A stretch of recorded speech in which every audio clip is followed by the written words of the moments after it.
Assalamualaikum warahmatullahi wabarakatuh. Alhamdulillah pada hari ini kita dapat bersiaran. Jika sebelum ni kita bersama dengan Ustaz Jali dalam kupasan hadis, tapi hari ini kita ada satu program baru yang namanya Jom Sembang Sampai Pandai. Kita nak sembang-sembang santai bersama dengan Ustaz Jali, tetamu kita pada hari ini. Apa tajuk yang kita nak cakap pada hari ini, Ustaz? Kita nak cakap pasal hadiah makan budi. Hadiah makan budi. Kita perkenalkan Ustaz dulu. Okay? Ustaz adalah Ustaz Dr. Syazali Hirman Ahmad Najib, merupakan pengerusi Majlis Hal Ehwal Syariah Pertubuhan Ikram Malaysia. So hari ini kita akan kupas sebuah hadis berkaitan dengan hadiah. Apa dia hadiah makan budi tersebut? Okay, Ustaz, apa Ustaz hadiah makan budi tu Ustaz? Sebenarnya tu tajuk tu sengaja je letak tajuk macam tu. Tapi saya rasa nak mulakan dengan berkongsi sebuah hadis Nabi SAW yang dikeluarkan oleh Imam Al-Bukhari. Jadi kita boleh terus kepada hadis lah kan? Kita nak santai-santai dan kita terus direct to the point. Apa kita nak bincang pada hari ini? Okay.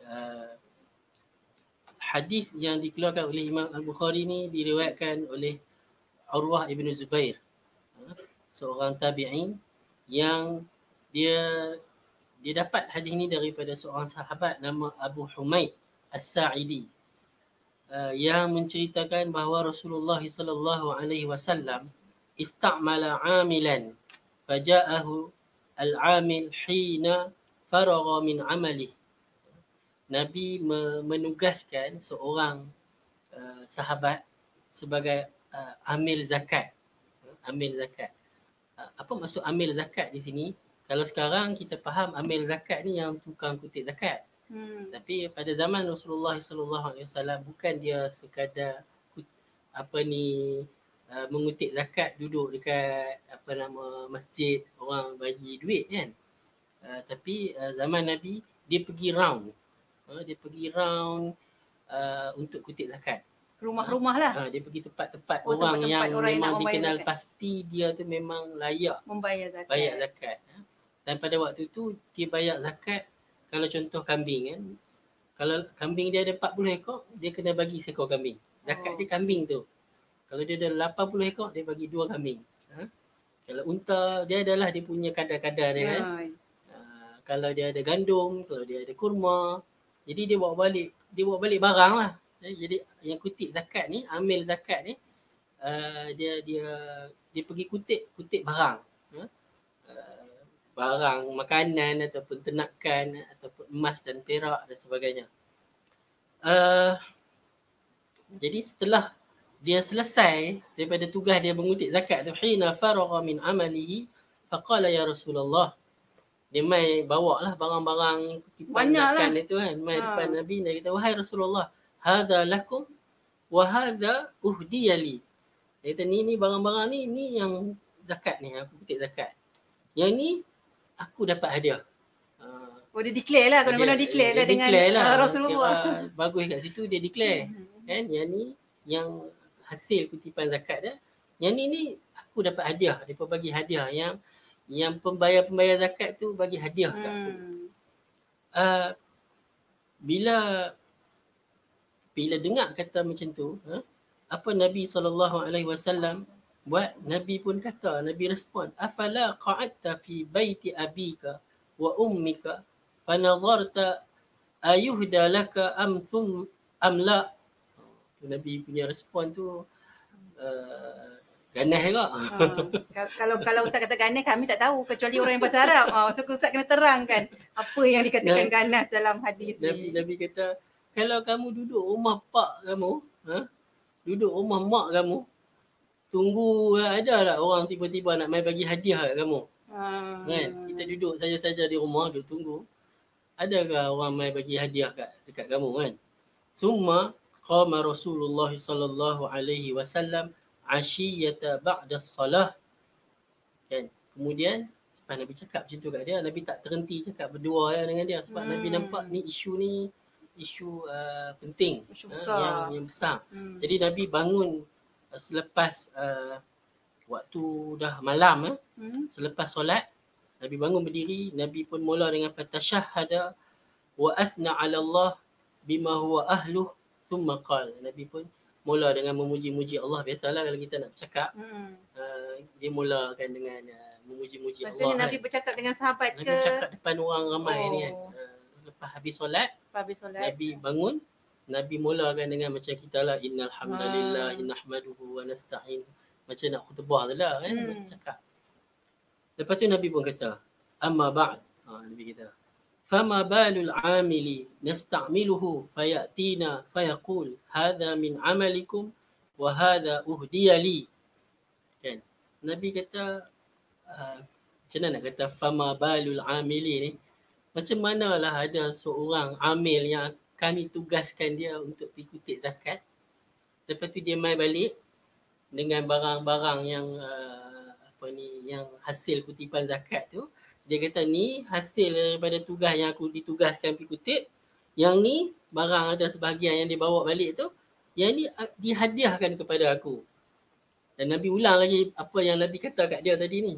Dan Nabi kata, afala qa'ada fi baiti abihi wa ummihi fanawara hal yuhda lahu amla. Kan?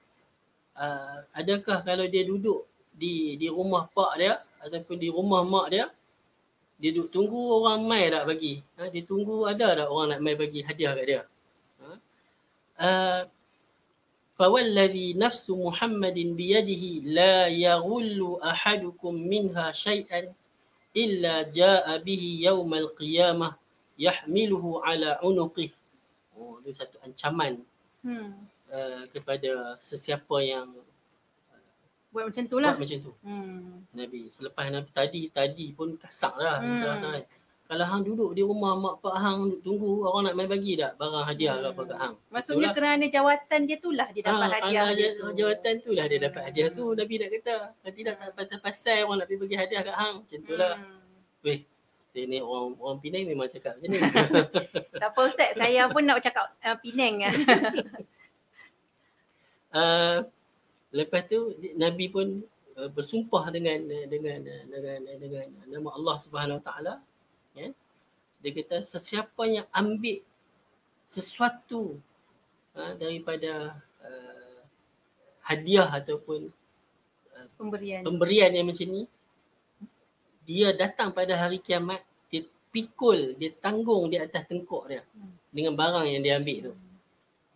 Cuma Nabi bagi contoh, ingkana jika yang dia ambil tu unta, sebab zaman tu bila kutip zakat, unta, kambing, lembu kan. Sekarang mungkin apa, kalau bagi tanah macam mana? Nak pikul tanah 1 ekar. Dapat apa ni, tiba-tiba mereka tukar 4 biji tayar kereta kita Michelin je kan. Dia dah tanggung tayar Michelin. Ingkana ba'iran ja'a bihi lahu rugha. Kan? Kalaulah itu unta, dia tanggung atas tengkuk dia unta ni bunyi unta tak, tapi lahu rugha ni unta yang berbunyi unta lah. Kan? Kita tak biasa tengok unta. Tak ada istilah kan. Ustaz biasalah tengok unta. Wa in kana baqaratan ja'a biha laha khuwar. Kalau lembu lah yang dipikul atas tengkuk dia sambil berbunyi. Bunyi khuwar, bunyi lembu je lah. Mu kan. Wa in, maksudnya kenapa Nabi sebut unta berbunyi unta, lembu pun duk mu kan, bunyi lembu. Nak tunjukkan tanggung hidup-hidup tu. Kan? Wa in kanat syatan ja'a biha ta'yar. Kalau itu kambing yang sambil duk mengembek. Kambing mengembek, lembu mengemu. Unta saya tak tahu. Lepas Nabi kata macam tu, faqad balaghtu. Aku telah sampaikan. Faqala Abu Humaid yang meriwayatkan hadis ni, dia kata summa rafa'a Rasulullah sallallahu alaihi wasallam yadahu hatta inna lananzuru ila ufrati ibtaih, ya. Kemudian Nabi mengangkat kedua-dua tangan dia sampai kami boleh nampak putih kedua-dua ketiak dia. Maksudnya memang serius betul lah tu Ustaz. Nabi kena kata aku dah sampaikan wahai Allah. Macam saya angkat kedua tangan tak nampak ketiak sebab pakai baju. Zaman Nabi tu Nabi dia letak kain kan, baju. Dia bukan pakai baju macam kita berjahit ni, kain. Kalau kita nak faham macam kain ihram tutup badan. Jadi bila angkat tu memang nampak ketiak putih tu, masuk ketiak putih Nabi tak penuh bulu lah. Kalau kata penuh bulu kat situ mesti nampak sampai nampak bulu ketiak Rasulullah, tapi tak nampak putih ketiak Rasulullah sallallahu alaihi wasallam.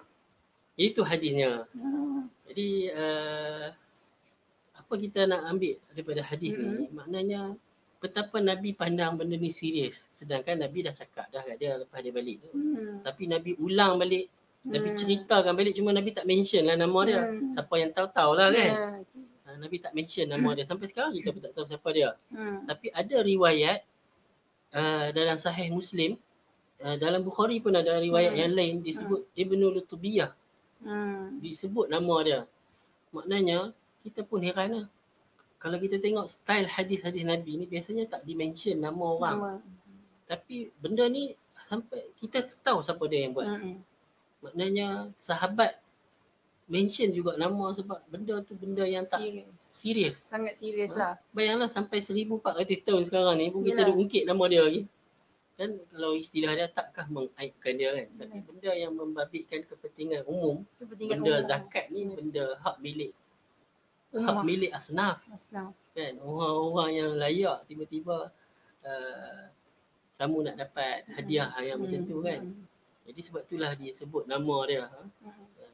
Bahkan Nabi pergi ulang balik cakap depan khalayak ramai kan, apa ni aku pergi upah seorang sahabat, tugaskan dia untuk pergi kutip zakat, dia balik mai dia boleh tunjuk pula kata yang ni aku dapat hadiah, yang ni yang zakat. Padahal dia pun dapat upah. Padahal amil memang ada upah ada kan? upah amil. Kalau dia duduk saja kat rumah mak pak dia tunggu, siapa nak bagi hadiah kat dia kan? Jadi itu yang maksud hadis ni. Yang kedua, kenapa Nabi tak bagi terima hadiah? Tapi orang kata Ustaz, alah tu hadiah je. Tu hadiah. Apa Ustaz kenapa? Itu hadiah je kan? Orang sekarang ni pun kata Nabi serius-serius sampai nak kena angkat tangan pun semua nampak macam nak berlaku apa kan? Itu nak tunjuk kata serius kan? Nabi sampai makin cakap aku dah sampaikan wahai Allah kan. Dan hadiah ni contoh dia petugas. Kita nak relate sekarang kan. Siapa-siapa yang ada tugas yang orang kata apa orang panggil apa interest. Dia ada kepentingan di situ dan dia boleh buat keputusan.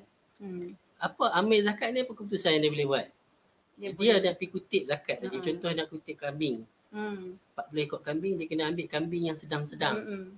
Dia tak boleh ambil kambing yang terlalu hebat, terlalu elok, terlalu gemuk, terlalu mahal. Daripada tu dia pilih yang sedang-sedang daripada 40 kambing. Kalau dia dah dapat zakat, dia terhutang budi. Katalah next dia main kutip zakat tahun depan, kawan tu bagi kambing cacat kat dia. Dia ni dulu bagi hadiah kat aku. Tak apalah, pejam lah sebelah mata. Ambil je lah. Jadi sekarang ni itulah realiti dia. Ni duduk tengah panas kat Sungai Buloh tu. Sibik buat program ni tengah panas Sungai Buloh tu. Takkanlah tak tahu kot, pihak berkuasa tak tahu. Kan majlis bandaraya kan majlis pembandaran tak tahu kot beroperasinya kedai-kedai tu, warung-warung tepi jalan tu. Takkan tak tahu. Semua orang tahu dia berdasarkan apa yang duk viral ni kan, semua orang tahu. Pastilah ada unsur rasuah. Kan? Ada unsur rasuah. Dia dah kita bagi kat dia, hampa senyap tutup mulut. Macam ni lah. Ataupun dia memang kira ada 41 ekor kambing. Dah tutup mata lah kan. Anggaplah ni tak cukup nisab. Jadi tak payah zakat lah. Tak payah zakat. Sebab dia nak tentukan. Kalau dia dapat duit tu, dia dapat sekarang duit lah. Kalau dia dapat habuan hadiah tu, dia akan efekkan, memberi kesan kepada keputusan. Terutama pihak-pihak yang buat penguatkuasaan. Macam contoh sekarang kalau kita jadi bos ke, kita jadi ketua ke. Kadang-kadang kerana kita jadi ketua tu ada siapa yang rajin duk bagi hadiah kat kita. nanti ada favor. Kita nanti itu pun memberi kesan kepada keputusan apa-apa saja pemberian hadiah yang memberi kesan kepada keputusan yang akan berlaku, itulah dikatakan rasuah. Bukan sekadar bagi duit itu rasuah kan. Dia ada kesan. Sebab itulah seingat saya lah kan, sebelum ni kan sebelum ni lah, once upon a time. Cakap orang putih pula Ustaz. Enggak cakap orang putih. Semua menteri dan orang-orang yang ada kepentingan ni, dia tak boleh terima sebarang hadiah kecuali makanan. Makanan. Oh yang belum. Ya, makanan, bunga dengan apa? Dengan makanan, buah, bunga macam tu kan. Yang lain tak boleh. Betul. Itulah ajaran Nabi SAW. Hadis ni bukan hadis yang orang kata dipertikaikan dia punya keabsahan, sebab hadis ni dikeluarkan oleh Imam Al-Bukhari. Maksudnya Ustaz, sebagai orang yang diberi amanah, kita perlu jujur terhadap amanah yang diberikan. Sebagai konteks dalam hadis tadilah, sebagai pengutip zakat, kena jujur mengutip zakat. Tak boleh ada hadiah. Jujur dan juga telus. Tak ada hadiah-hadiah macam tu. Kalau ambil zakat saja. Kan? So, betapa pentingnya dalam pengurusan tanggungjawab. Pengurusan tanggungjawab kita, sama ada di peringkat mana pun level kita, daripada sekecil-kecil mungkin dekat pejabat kita sampailah ke peringkat kenegaraan.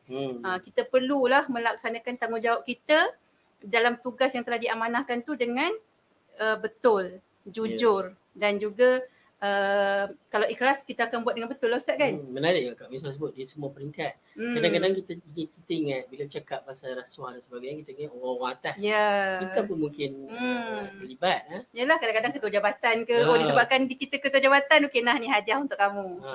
Kan. Kalau kita terkadang orang kata apa, orang panggil apa, venti apa, hak yang hak tukang cuci tu orang panggil sebut cleaner. Cleaner semua tu kan. Siapa nak bagi kat kita kan? Kalau kita tak kerja, siapa nak duduk macam Nabi sebut duduk tunggu di rumah kat rumah, siapa nak bagi nak bayar kita kan? Sebab kita ada jawatan tu lah, maka orang nak bagi hadiah kat kita. Satu lagi sebagai sebelum nak tamatkan hadis ni. Hadis ni sahabat tadi, dia sahabat lah. Radhiyallahu anhum kan. Sahabat ni Allah dah redha. Dia tak tahu bahawa benda ni tak boleh. Sebab tu lah Nabi tunjuk kan. Dan Nabi cakap depan khalayak ramai tu sebagai nak bagi tahu orang lain pun lepas ni, kalau ada situasi macam dia, jangan buat macam ni. Sahabat ni kenapa kita kata macam tu? Ya, dia jujur. Dia jujur. Dia keadaan ni dia dalam keadaan innocent. Dia bukan tahu, dia bukan sengaja. Dia bukan sengaja. Kan? Bukan nak main tau ni aku punya. Dia tak boleh ambil aku punya ni. Ni ambil ni zakat. Dia main tu, dia isytihar. Boleh tak kalau yang dia dapat hadiah tu dia buat senyap je. Dia main bagi hak yang mana yang orang zakat yang dapat kat dia tu, dia tak payah declare lah kat Nabi.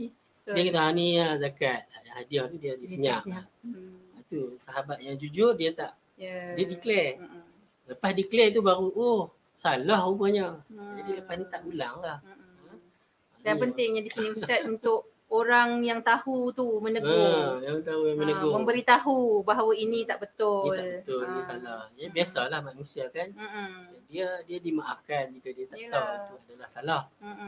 Ini pengajaran juga Ustaz. Maksudnya bila orang buat silap, kita kena bimbing dia. Jangan biarkan dia berlaku dalam ketidaktahuan dia sampai bila-bila. Kan? Dia akan merosakkan masyarakat Ustaz. Kalau itu bahkan berlaku, jika benda tu boleh memberi kesan yang buruk kepada umum, kepada masyarakat, kita bukan takat tegur dia. Kita cakap untuk orang lain juga supaya tak ulang kesalahan yang sama. Masya-Allah, hadis walaupun biasa kita pendek je hadis.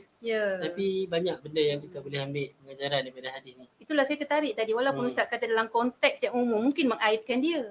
Kan? Sekarang ni berlaku orang kata jangan cakap buruk pasal orang tu mengaibkan. Tapi kalau benda tu memang menyebabkan berlakunya kerosakan pada masyarakat, impak dia besar kepada masyarakat, kita kena bagi tahu kepada masyarakat bahawa perbuatan ini tak betul, salah. Ustaz? Itulah, betul. Memang kadang-kadang orang tak boleh relate apa rasuah ni boleh boleh ada efek. Ya, ada efek. Contohlah kalau projek yang sepatutnya dia punya bajet dia, peruntukan untuk buat jambatan tu 10 juta. Tiba-tiba di cut hilang atas angin tu tinggal 5 juta lah. Oh, Ustaz ni boleh buat topik lain ni Ustaz. Apa dia punya kualiti jambatan? Lah tak kenal kat kita tak apa, kenal kat kita yang lalu ke, anak-anak kita yang lalu ke, jambatan tu, time tu lah jambatan tu runtuh, mati habis. Masa tu baru nak kata, oh rasuah ni tak boleh. Takkan nak tunggu sampai perkara itu terkena pada diri kita, baru kita nak bertindak. Tapi sebenarnya sekarang pun terkena dah pada diri kita. Bila kita kata negara menanggung hutang, negara tu siapa kita yang bagi duit kat negara? Kita lah. Jadi kita yang tanggung hutang tu. Tapi itulah kita ni, kita tak sedar kadang-kadang kita yang duk tanggung benda akibat daripada salah guna kuasa dan penyelewengan ni. Okey, terima kasih Ustaz. Alhamdulillah kita dapat kita akan mengakhiri slot kita pada hari ini. Jom sembang. Kita ni sembang-sembang santai.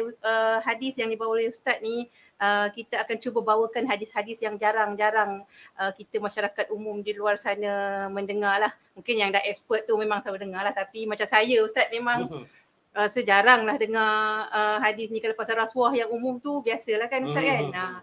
So kita sembang santai, santai-santai pun kita sembang sampai pandai. Okay, insyaAllah kita jumpa pada siri yang akan datang. Terima kasih Ustaz. Assalamualaikum warahmatullahi wabarakatuh.